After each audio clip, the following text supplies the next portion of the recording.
Assalomu alaykum, hurmatli talabalar. Mening ismim Ravshan Sirboyev. Sizlar bilan dasturlash bir fanimizning ma'ruza o'qituvchingizman. Demak, dasturlash bir fanimizning birinchi mavzusi kirish dasturlash tillari, .NET Core platformasining imkoniyatlari, afzalliklari va o'ziga xos xususiyatlari. Just Runtime platformasida qurilgan zamonaviy texnologiyalar va dasturlar. Visual Studio muhitiga kirish, konsol rejimida ishlash, C# birinchi programma, C# dasturining tuzilishi, yozilishi usullari, C# tilining tashkil etuvchilari, alfabet, identifikator, kalit so'zlar, literallar, o'zgaruvchilar va o'zgarmaslar, izohlar, C# tilining tashkil etuvchilari, berilganlarning C# dasturlash turlari va e'lon. Bugungi mavzumuz mana shunday iborat. Demak, bugungi mavzu doirasida mana shu mavzumizga doir bo'lgan narsalarni o'rganar ekanmiz. Demak, rejamizga keladigan bo'lsak, rejamiz birinchi .NET platformasining imkoniyati va afzalliklari va o'ziga xos xususiyatlarini o'rganib chiqamiz.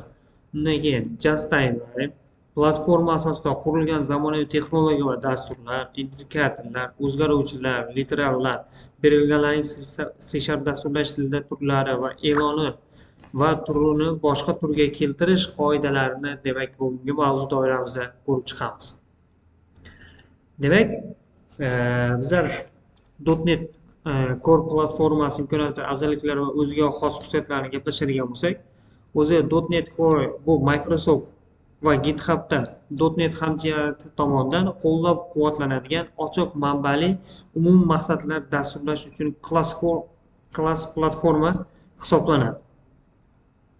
Demak, ushbu platforma uchun dasturlashga Windows, MacOS, Linux, demak bizlarga tanish bo'lgan operatsion tizimlar va unda qurilmalar, bulut va IOT dasturlarini yaratish uchun demak foydalanishimiz mumkin. C# o'zi C va panjara belgisi bilan demak dasturlash tilimiz shunday nomlanadi. Talaffuzda esa C#.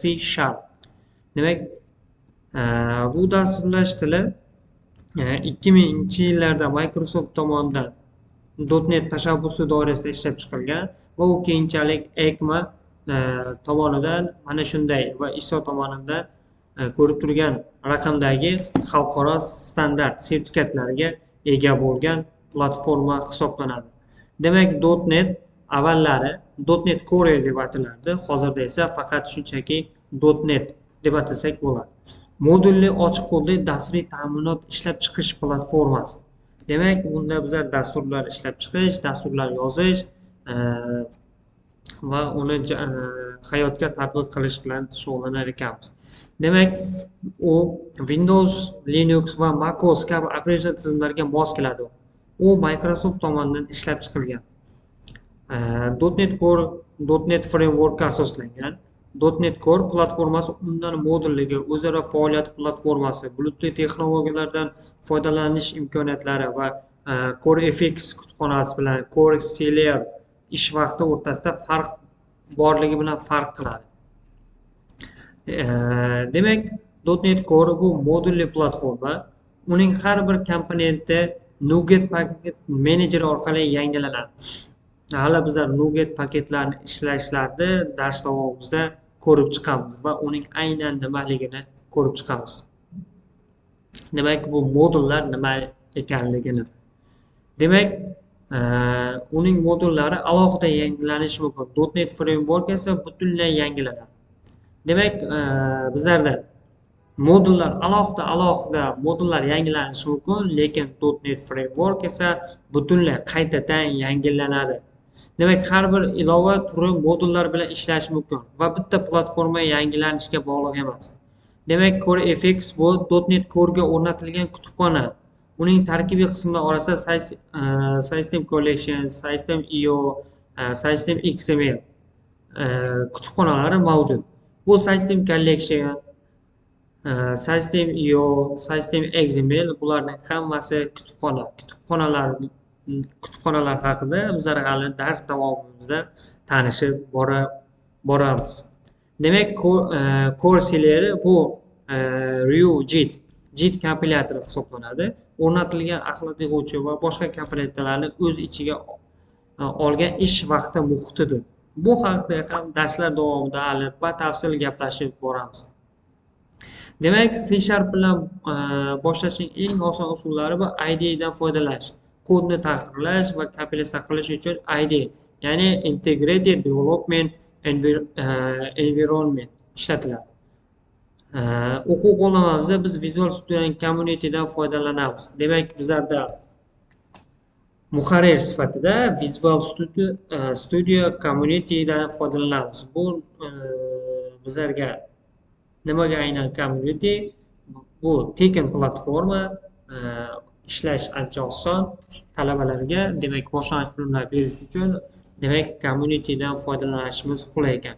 Demak, uni bizlar mana bu yerda Microsoftning saytidan olsak bo'ladi.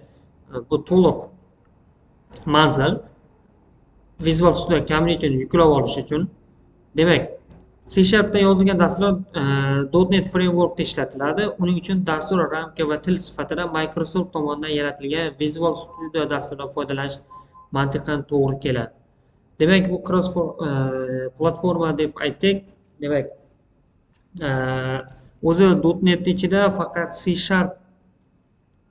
bor emas, uni ichida bir nechta dasturlash tillari bor. Bu C# degani bir-biriga .NET deganda C# ni tushunish kerak emas yoki .NET deganda C# ni tushunish kerak emas. Aksincha bo'lishi mumkin.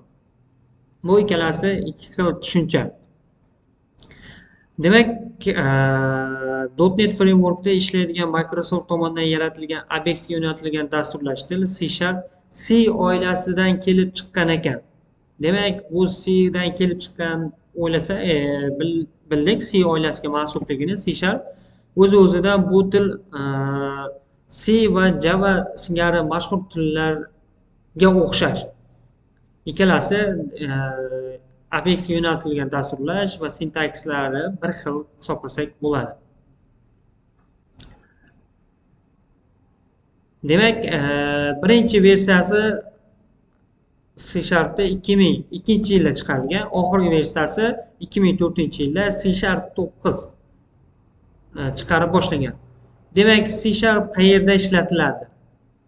Mobil ilovalar yaratishda, ish stoli dasturlari, web ilovalar, web xizmatlar, web saytlar, o'yinlar, VR texnologiyalaridan foydalanish, ma'lumotlar baza dasturlarini ishlatishimizda demak qo'llashimiz mumkin. Demak, universal bitta narsa bilan universal til deb atasak bo'lar ekan.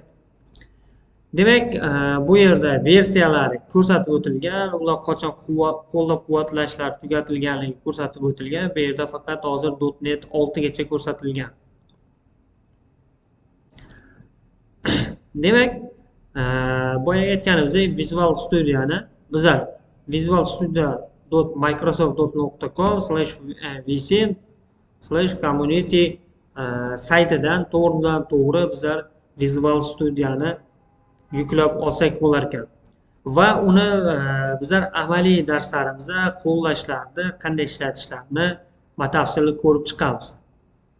Demak, bizlar Visual Studio'ni o'rnatganimizdan keyin, ma'lum bir komponentlarni o'rnatganimizdan keyin Visual Studio ishga tushirganimizda mana shunday oyna bizlarga ko'rinish beradi.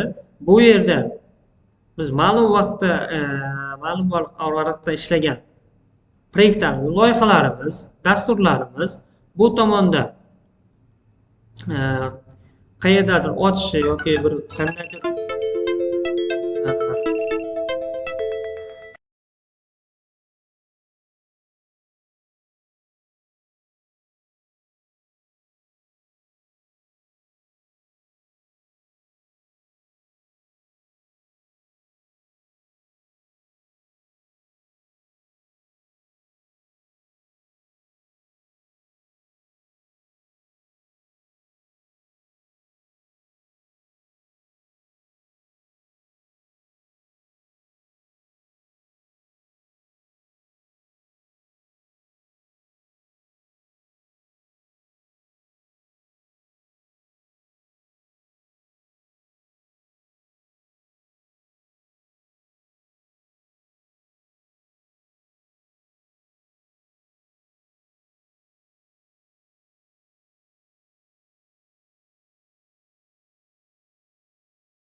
Mana bu yerda ko'rishingiz mumkin console write line assalomu alaykum nuqta virgul.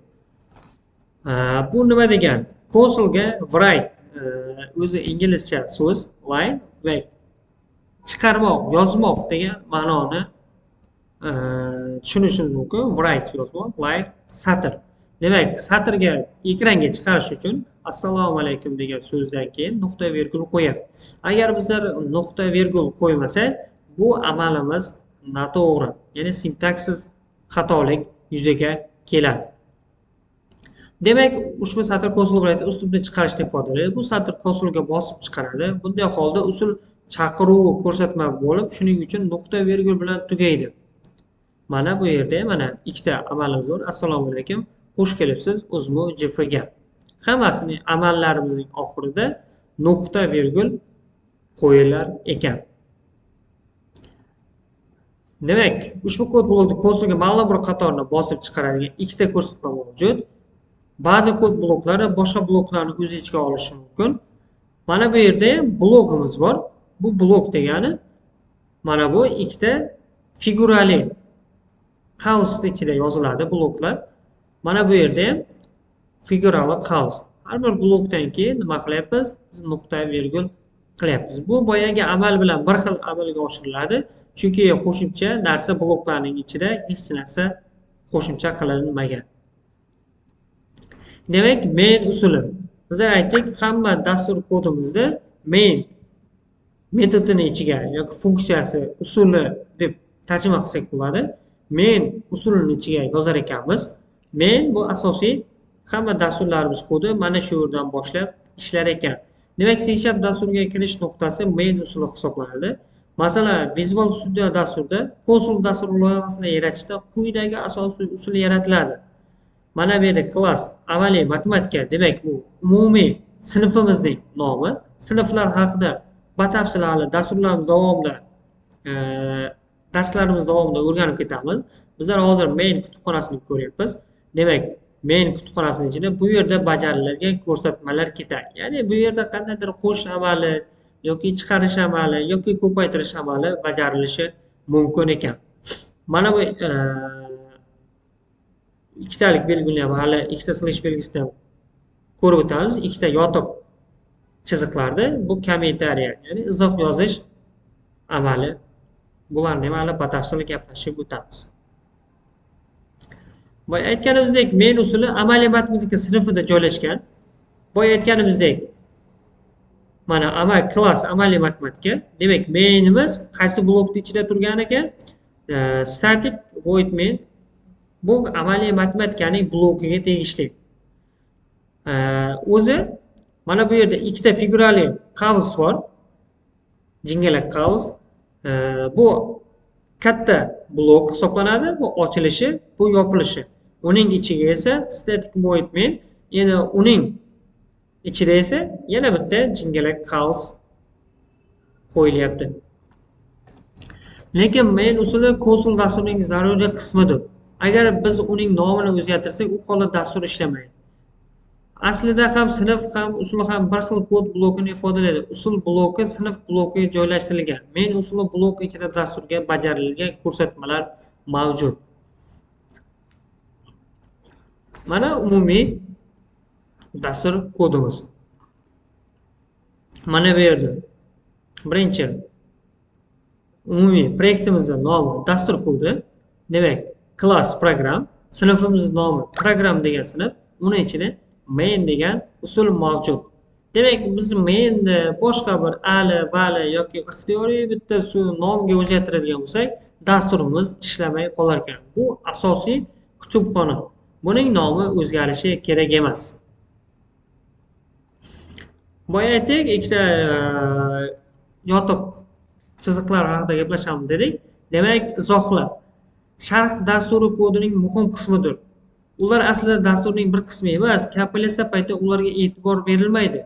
Shunga qaramay sharhlar dastur kodini yanada tushunarli qiladi va uning ayrim qismlarini tushunishga yordam beradi. Demak, sharh degani izoh. Biz ham tasavvur qilaylik. 200-300 qator kod yozdik.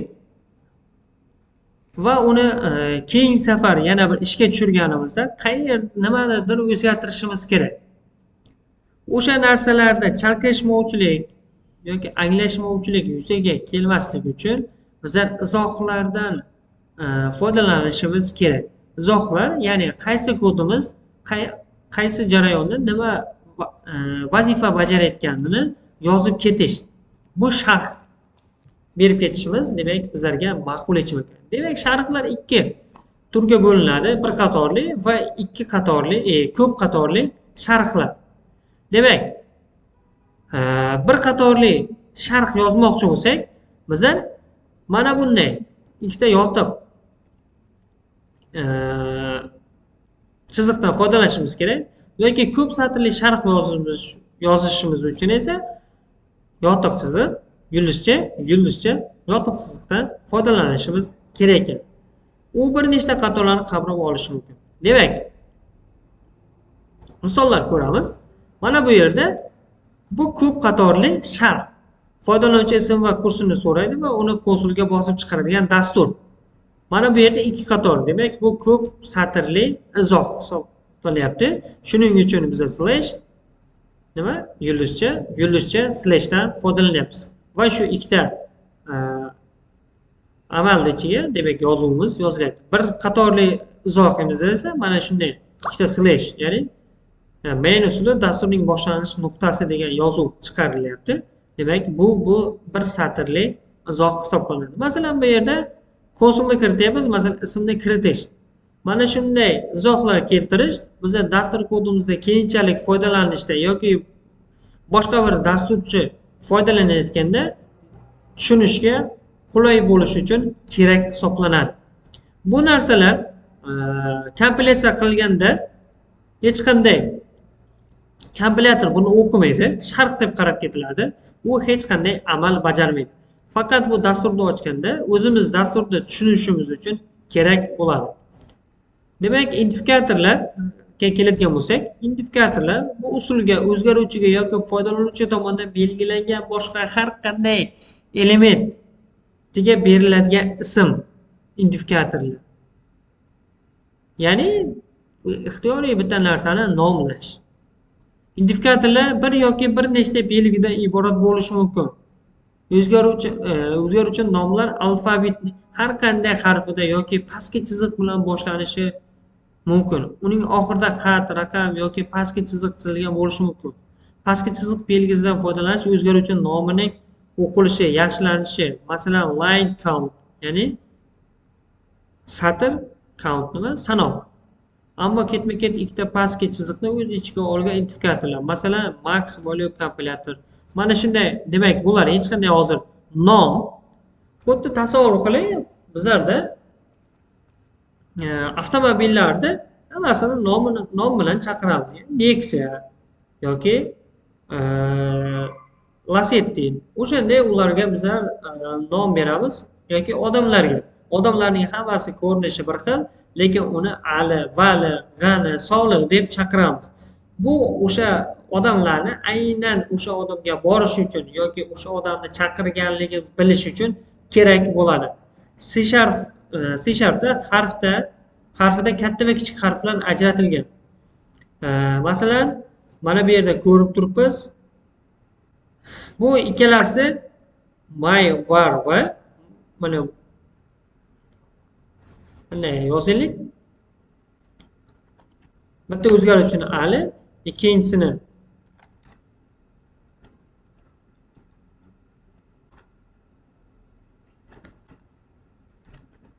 bunday yozadigan bo'lsak, demak, bu ham Ali, bu ham Ali. Lekin ikkalasi ikki xil o'zgaruvchi nomlar hisoblanadi. Demak, bizlarda C# katta kichik belgilarga e'tiborli bo'lishimiz kerak ekan. Demak, identifikatorlar raqam bilan boshlana olmaydi. Uni hech qanday raqam bilan, demak, mana bunday ko'rinishida ishlatib bo'lmaydi. Boshida birinchi identifikatordan boshlash mumkin, lekin raqam bilan tugatishimiz mumkin. Boshlash mumkin emas. Nomlangan elementlarning maqsadini yoki ishlatishni aks etuvchi identifikatorlar tanlash yaxshi dasturiy amaliyotdir. Zaxira qilingan kalit so'zlar identifikator sifatida foydalanish mumkin emasligiga qaramay, C# oldindan aniqlangan kalit so'zga haqiqiy identifikator sifatida ruxsat beradi. Masalan, sabachka farq haqiqiy identifikator. Bunday holatda kalit so'z aslida identifikator sifatida ishlatiladi. Forma belgilariga shunchaki e'tibor berilmaydi. Mana bunday belgilarga e'tibor berilmaydi. Bu aynan shunchaki degan, demak, kalit identifikator. Quyidagi imzolangan identifikatorda foydalanish namoyish etuvchi dastur namosi keltirilgan. Mana bu yerda, demak, dasturimiz bor ekan. Demak, o'zgaruvchilar.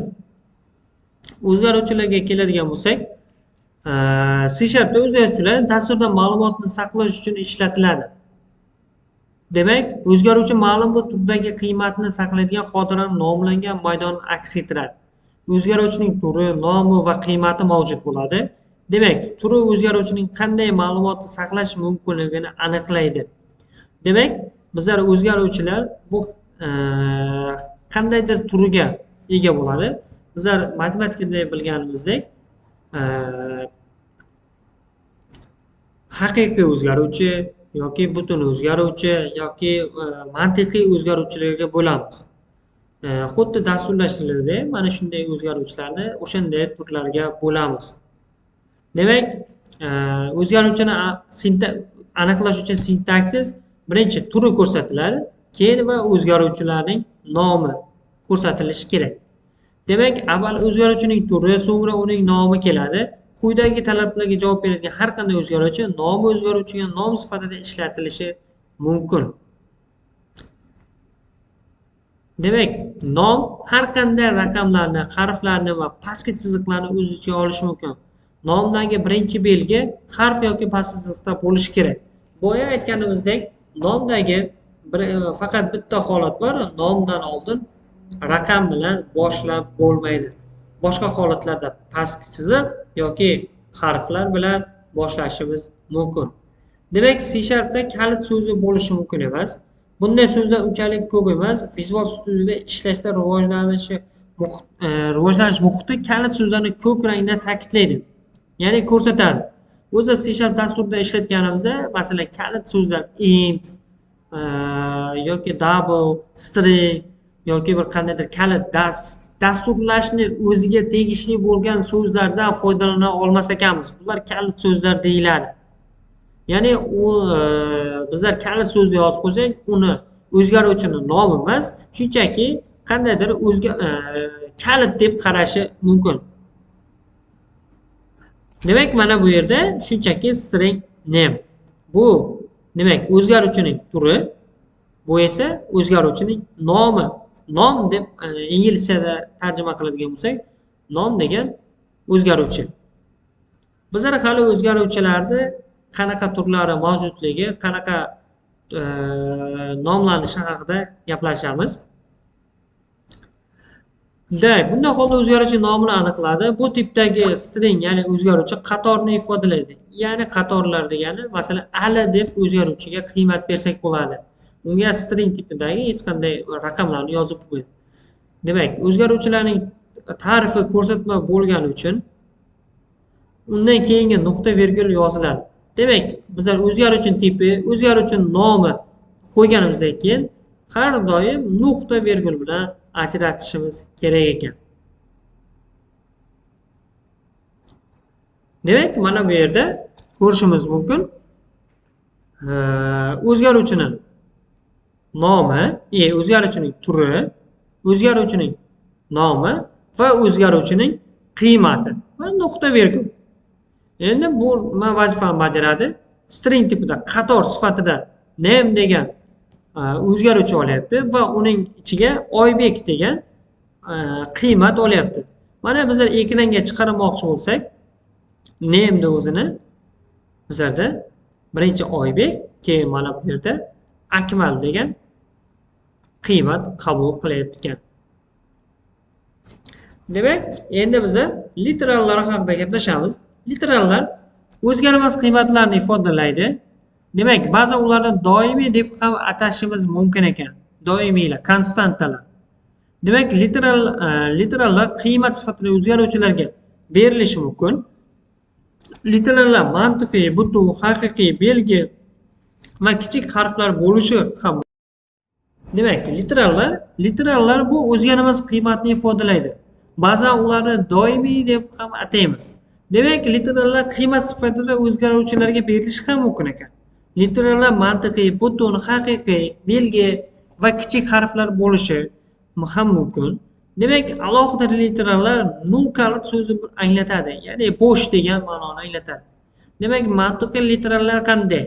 Mantiqiy literallar ikkita konstruksiya mavjud o'zi. Demak, unda ikkita qiymat bor: true va false, yolg'on va rost. True bu yerda rost, false esa bu yerda rost. Demak, mana bu yerda ekranga nima chiqadi? Close override line, demak true, ya'ni tarjima qiladigan bo'lsak rost degan qiymat, mana bunda esa yolg'on degan qiymat chiqadi. Butun sonli literallar bu hayotimizda ishlatiladigan hamma sonlar, ya'ni butun sonlar minus cheksizlikdan plus cheksizlikkacha bo'lgan hamma butun sonlar, demak ular ham literallar deb ataladi. Musbat va manfiy butun sonlar. Bu yerda haqiqiy sonlar kiritilmaydi butun sonli literallarga. Mana bu yerda esa ekranga chiqarishi ko'rsatilgan.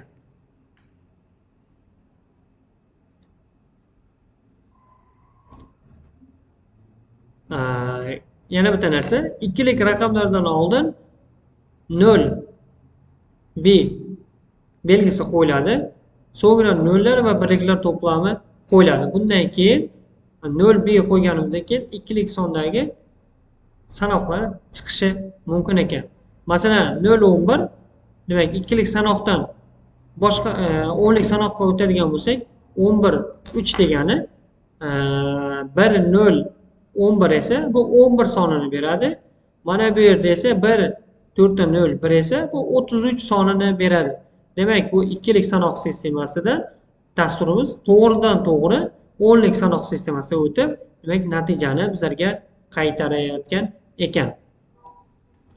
Demak, raqamni 16 lik shaklda yozish uchun esa bizlar boya ko'rdik, ikkilikda 0 b dan foydalangan bo'lsak, 16 lik yozish uchun esa oldin 0x belgilaridan foydalanamiz. So'ngra 0 dan 9 gacha bo'lgan raqamlar va a dan f gacha bo'lgan belgilar to'plami qo'llaniladi. Demak, lekin harflar bo'lgani bilan baribir ular qandaydir raqamni ifodalaydi. Mana bu yerda esa 16 likda yozyapmiz va uni 10 likka o'tkazib, demak dastur natijasini ekranga chiqarib beradi. Demak, haqiqiy literallar, bu haqiqiy literallar degani haqiqiy literallar haqiqiy sonlarni ifodalaydi. Demak, haqiqiy sonni bilamiz. Masalan, 7.8, 3.14, 5.8 bu hayotimizda ishlatiladigan sonlar. Hayotimizda ishlatilgan haqiqiy sonlar. Bu haqiqiy literallarga misol bo'la oladi. Demak, ushbu turdagi ikki shaklga ega. Birinchi shakl bu kasr qismi butun qismidan nuqta bilan ajratilgan sobit nuqtaga ega bo'lgan haqiqiy sonlar hisoblanadi. Masalan, misollar bilan ko'rsatilgan. Demak, shuningdek haqiqiy literallar eksponenti m indeksi p da ko'rsatishi mumkin. Bu yerda m mantisa, y ko'rsatkich. Bu aslida o'nlik ko'paytirilma degan ma'noni anglatadi. P esa tartib. Demak, misolni ko'ramiz.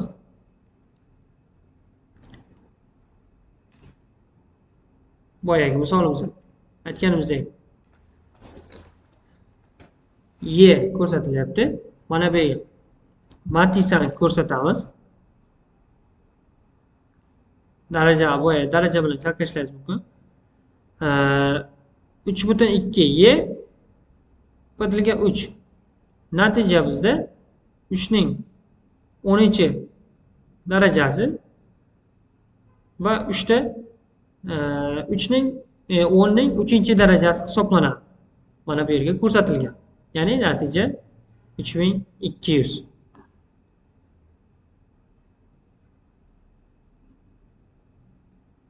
Demak, belgili literallar bitta belgini ifodalaydi. Belgilar bitta tirnoq ichiga demak kiritilar ekan. Mana bunday ko'rinishda. Bu ixtiyoriy raqamlar, sonlar e, son bo'la olmaydi. Sababi biz faqat bitta belgi deyapmiz. Son bo'ladigan bo'lsa, bu ikkita raqamlarning qo'shib yozilishidan demak son kelib chiqadi. Shuning uchun u ikkita belgi hisoblanib qoladi. Son bo'lmaydi. Raqam, harflar va belgilar bo'la olar ekan. Belgili literallarga.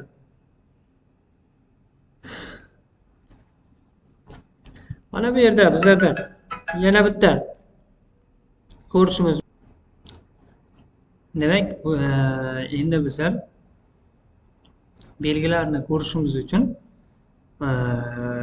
mana bu yerda bizlar dasturlashimizda belgilarni yozishimiz uchun mana bu belgilardan foydalanishimiz kerak.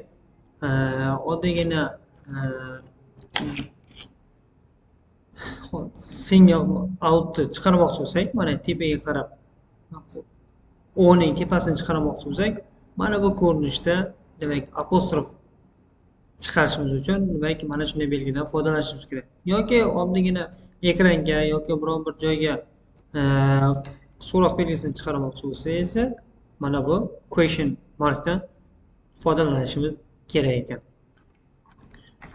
Demak, belgilarni aniqlashning yana bir usuli ASCII'da hex kodlarni ishlatish. Buning uchun tirnoq ichiga mana bu yerda slash bo'shcha x belgilari bitta tirnoq bilan ko'rsatiladi. So'ngra ASCII jadvali belgining 16-kodi keltiriladi. Ya'ni ASCII jadvali belgilar kodlari bu yerda ko'rish mumkin. Demak, 78 so'zma-so'z x belgisini ifodalaydi. Demak, belgi literalarining aniqlashning yakuniy usuli Unicode belgilar jadvalida kodlardan foydalanish. Buning uchun mana bunday ko'rinishda slash u belgilaridan bitta tirnoq bilan belgilanadi. So'ngra Unicode 16 lik kodi, masalan, mana bu harf kodning raqam yozilgan 0-11 kodli Kiril alfabetidagi B belgisi bilan ifodalar chiqar ekan. Demak, mana bu yerda demak dasturda ko'rinishi x78 x chiqaradi, x5a esa z ni, katta z ni nima qilyapti? Bizlar ekranga chiqar ekan. Mana bu yerda Unicode'larida esa u boya aytganimiz /u 0420 bu demak bizlarda p, bunisi esa c ga teng natija chiqarar ekan. Demak, satrli literallar, satrlarni ifodalaydi. Bular ikkita tirnoq bilan mana ko'rishimiz mumkin. Ikkita tirnoq bilan ajratiladi. Bu faqat hozir literallar o'zgarmaslar dedik. Demak, console write line ekranga bizlarga salom degan yozuvni chiqarib berar ekan. Mana bu yerda talabalar, 3-inchisi esa amaliy matematika va informatika degan so'zni bizlar, ya'ni satrni ekranga chiqarib berar ekan. Agar ma'lumotning ichiga ikkita tirnoq chiqarish kerak bo'lsa, unda tirnoq oldida teskari chiziq bo'lishi kerak ekan. Men endi masalan avval amaliy matematika shunchaki ekranga masalan talaba degan yozuv ekranga chiqayotgan edi, lekin qo'sh tirnoq bu ekranga chiqmaydi hozirgi holatda. Agar bizlar qo'sh tirnoq bilan chiqarmoqchi bo'lsak ekranga, qo'sh tirnoq bu o'zi ekranga chiqarish uchun, satr ekanligini bildirish uchun yana slash qo'sh tirnoqni bosadigan bo'lsak, demak amaliy matematika mana bu yerda yana slash yana bitta qo'sh tirnoq bor. Bu endi amaliy matematikani oldida qo'sh tirnoq belgisi bilan chiqarar ekan. Biz satrlarda eskidan foydalanish mumkin. Masalan, n ketma-ketli yangi qatorni bajaradi. Endi bu yerda nima vazifani bajaradi? Endi bu yerda amaliy matematika qo'sh tirnoqning ichida chiqadi. Qo'sh tirnoqning ichida chiqish sababi mana bu ikkita yotiq chiziq va bu endi kafedrasi degan yozuv esa keyingi qatordan chiqadi. Sababi mana bu n harfi, yana bitta chiziq, n harfi esa bu keyingi qatorga satrga tushirib olishda vazifasini bajaradi. Null literallar bu bo'sh. neytrallar hisoblanadi. Mana bu bo'sh 0 deb yozsak bo'ladi. Satrning qiymati yo'q. Bu bo'sh qator, bu esa 0. Mana uchalasi ham hozirda bo'sh qiymat qabul qilayotgan ekan. Yana bitta narsa aytishim kerak. Satr mana bu yerda bo'sh qator, satrda qiymati yo'q. Demak, bu yerda qiymat mana bu ikkalasiga bir-biriga teng emas. Mana ko'rishimiz mumkin. S1 ni S2 ga tenglaganimizda, demak bizlarda natija 0 chiqaradi. Chunki bo'sh satr hech qanday qiymatga ega bo'lmagan satr bilan bir xil emas ekan. Demak, endi C# da quyidagi ma'lumot turlari mavjud. Endi bizlar ma'lumot turlari bilan gaplashar ekanmiz. Bizlarda ma'lumot turlarida bool, ya'ni true yoki false qiymatni qaytaradigan boolean literallar hisoblanar ekan. Demak, u faqat true va false qiymatni o'zida oladigan o'zgaruvchilar uchun ishlatiladi. Mana bool alive deya true qiymatni ta'minlayapti. Bool bu yerda o'zgaruvchi qiymati, bu esa o'zgaruvchining o'zi, bu esa true esa o'zgaruvchining qiymati. Endi byte gaplashamiz. Byte esa bu 0 dan 255 gacha bo'lgan butun sonni saqlaydi va 1 bytni oladi. System byte tizim turi bilan ifodalanar ekan. Mana bu o'zgaruvchining turi, bu o'zgaruvchining nomi, bu esa o'zgaruvchining qiymati. Bit 1 degan o'zgaruvchi o'zida 1 sonini saqlar ekan. Mana bu yerda esa bit 2 degan o'zgaruvchi, demak bu bizlarga esa 222 ni qiymatini saqlab berar ekan. Bu faqat musbat sonlarni 0 dan 255 gacha bo'lgan turda qabul qiladi byte. S byte esa bu sonlar oralig'i bir xil bo'lishi mumkin, lekin endi S byte esa -128 dan 127 gacha bo'lgan sonlarni saqlar ekan. S byteimiz. Demak, S byteimiz minus, mana bu yerda minus sonlarni kiritishimiz mumkin. Bu hozir byte, S bytelar juda kichkina ma'lumot turlari uchun ishlatayotgan ekan. Demak, short. Undan keyin short degan o'zgaruvchi tipi mavjud. Bizlar shortimiz -32768 dan 32767 gacha bo'lgan butun sonlarni saqlaydi va 2 byte qiymat 2 byte qiymatni oladi. Demak, size int 36 tizim turi bilan ifodalanadi. Mana bu yerda esa uning o'zgaruvchining turi, tipi, o'zgaruvchining nomi va o'zgaruvchining qiymati bu yerda namuna sifatida ko'rsatib o'tilgan. Demak, U-short. Demak, bu ham bunga ikkalasi bir xil sonlarni oladi, faqat u esa musbat sonlarni oladi. Demak, 0 dan 65535 gacha bo'lgan butun sonlarni saqlaydi. Bu ham 2 bytni olar ekan. Bu ham system U int 16 tizimi turi bilan ifodalanar ekan. Int. Endi bu butun sonlarni ifodalar ekan. Butun sonlar qanday? Butun sonlar int bu integer.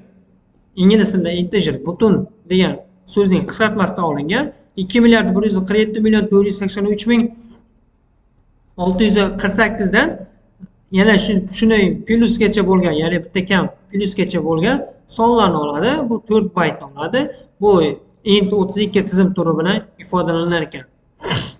Mana bu yerda bizlar namunamizda ko'rishimiz mumkin. Int turda e'lon qilyapti. O'zgaruvchining nomi, bu yerda esa qiymat. Bu yerda ikkilik ko'rinishda qiymat ta'minlayapti. Bu 5 kiradi bunga.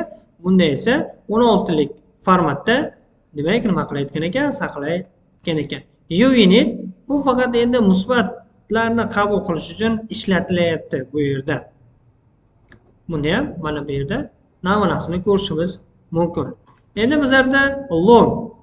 Bu ham butun sonlarni saqlaydi. Bu kattaroq sonlar, butun sonlarni saqlaydi.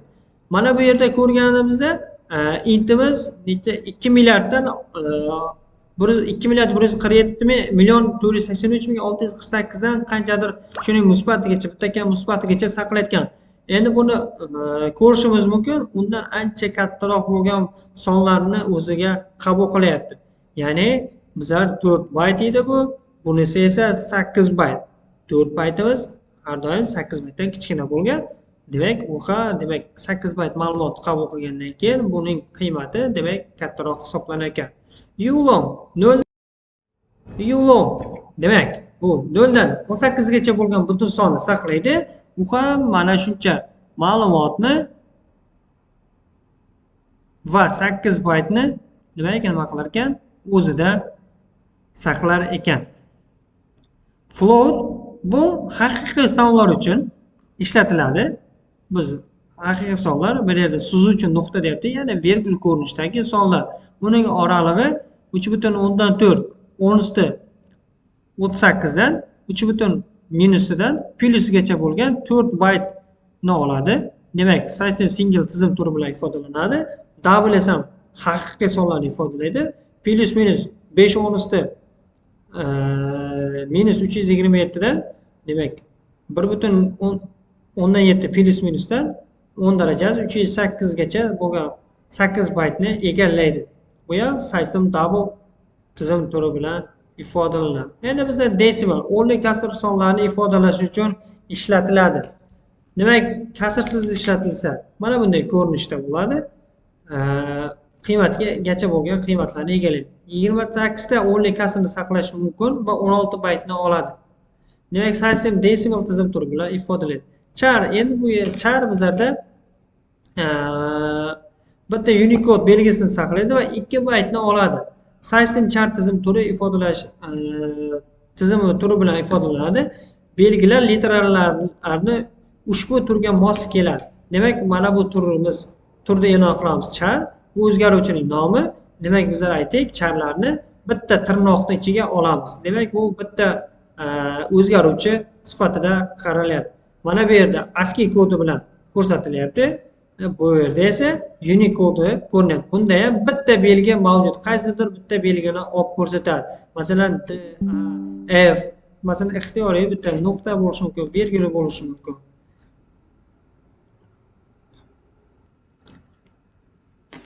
Demak, string Unicode belgilar to'plamini endi bu yerda bitta belgi saqlayapti, endi bu yerda belgilar to'plamini saqlaydi. Demak, system string tizim turi bilan ifodalanadi. Belgilar, literalar ushbu turga mos keladi. Ya'ni ushbu turimiz mana string bu satr degani, demak salom degan o'zgaruvchi yaratyapti. Demak, salomning ichida demak hello, world degan demak ixtiyoriy bitta o'zgaruvchini saqlash mumkin. Bu yerda ism ixtiyoriy narsa bo'ladi. Aynan salom hello degan qiymatni saqlaydi degani emas. Bu yerda ixtiyoriy demak bo'lgan turlarni saqlaydi. Endi bizlar yana bitta tur o'zgaruvchilarimiz bor. Obyekt har qanday ma'lumot turlarini saqlashi mumkin. Demak, 32 bitli platformada 4 bayt, 64 lik platformada esa, ya'ni kompyuterimizning razryadlari 64 bitli bo'ladigan bo'lsa, 8 bayt ma'lumotlarni saqlar ekan. Boshqa barcha .NET turlari va sinflari uchun asosiy tur bo'lgan system object tizimi turi bilan ifodalanadi. Demak, mana bu yerda o'zgaruvchining tipi, ya'ni obyekt, bu o'zgaruvchining nomi, bu esa haqiqiy butun turi tipini kirgizyapti. Mana bu yerda esa haqiqiy, mana bu yerda esa string tipini ham qabul qilyapti. Ko'rganingizdek, bu universal obyekt sifatida qaralayotgan ekan.